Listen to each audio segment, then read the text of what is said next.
one or the other, right? How many of you can say now even in the first lecture we were interested in developing some rules, right? So here also we are going to develop some rules as to when a truss is stable, right? So how many of you will agree with the rule that says a truss is stable only if it is made up of triangles? How many of you will say that? How many? Can you raise your hands? Okay, how many disagree with that? How many disagree with that? How many of you say a truss is stable only if it is made up of triangles? How many disagree? Say no. Why is it? Why don't you want to answer? Is it a bad day after the weekend? Yes? You want to say something? No? Okay. What do you say then? Do you think that's correct? A truss is stable only if it is made of triangles? How many say yes? How many say no? What do you say? Yes? Yes, okay, right, good, okay, I want to ask your name, okay, right. You are afraid to tell your name or you are afraid to tell the answer? I don't know what, right? Okay, how many of you agree with her? She is saying yes, a truss is stable only made of triangles. Raise your hands, raise your hands. I need to see some commitment to the answer. Raise your hand. How many say no? One person says no, right, okay. You don't mind saying why? Okay. Okay, let's see why, let's see why you're saying no. Who said no? Very good. Why do you say no? There may be hold it. There may be some shapes stable without. Right. What's your name? Bashana. Bashana. Right. Okay. Right. So he is taking a safe approach, right? Okay.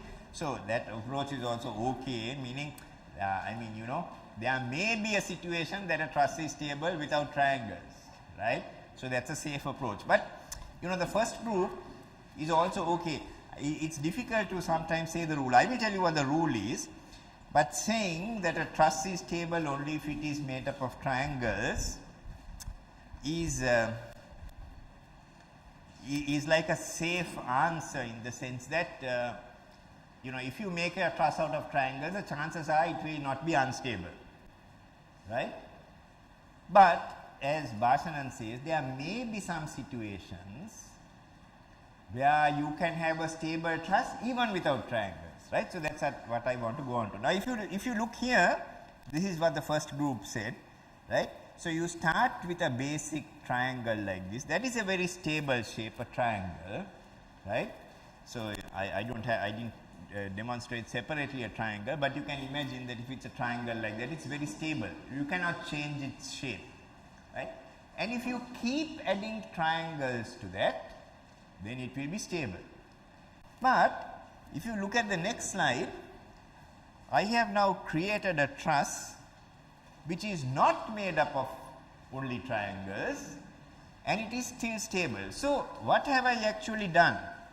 How have I ensured that it is stable? I do not need to make sure that it has only triangles, but there is something else I need to do. So that's what I'm going to help us to discover.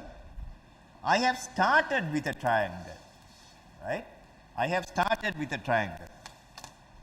So once I start with a triangle, all of these 3 points are stable points or stable joints.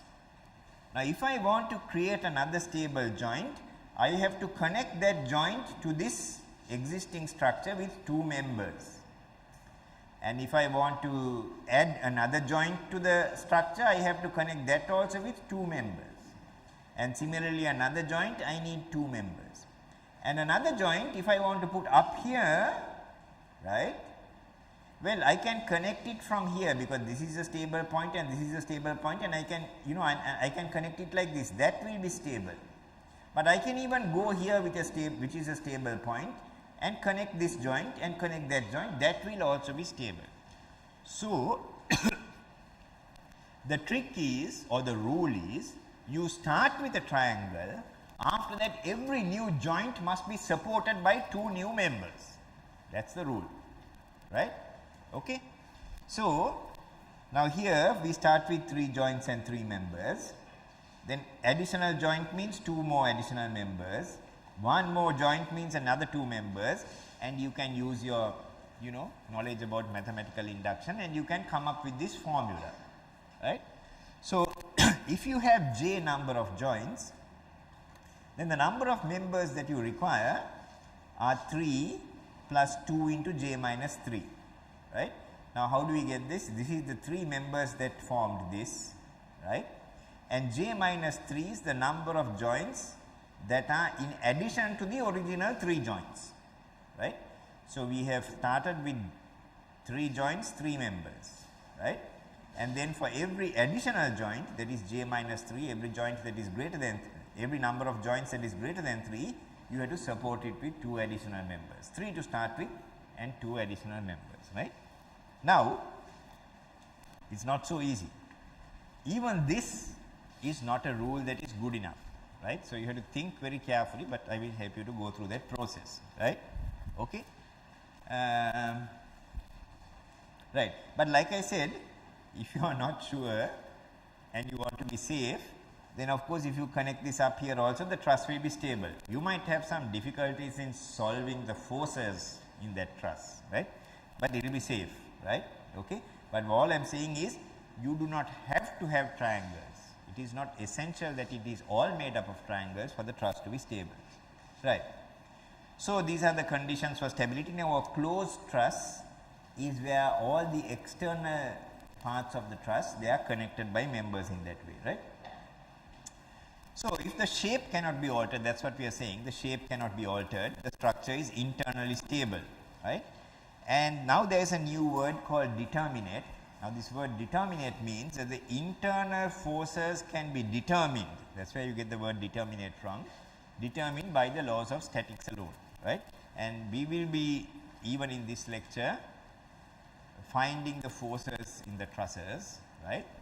And in order to do that, we will be using the equations of equilibrium. Now the equations of equilibrium are, take moments about any point, it should be 0, take horizontal equilibrium, it should be 0, take vertical equilibrium, it should be 0, 3 equations of equilibrium, right.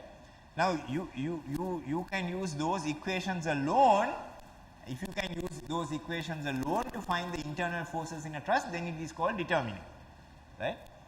So then if it is stable and determinate, it is called simply stiff, right. Now if you have more members than you actually need in the right places, then you will find that the laws of statics alone are not sufficient to determine the forces, and you have to use things like the relative stiffnesses of the members, and they will influence the solution, right. So let us go to the next slide, which gives a demonstration of this, right, and also a demonstration of how to use this equation, right. Okay, any questions so far? Any questions? Everybody's we have come up with some equation, right. I said there may be problems with the equation, but at least we have an equation, right, and all engineers like equations, right. So here, this is the one that I started off with.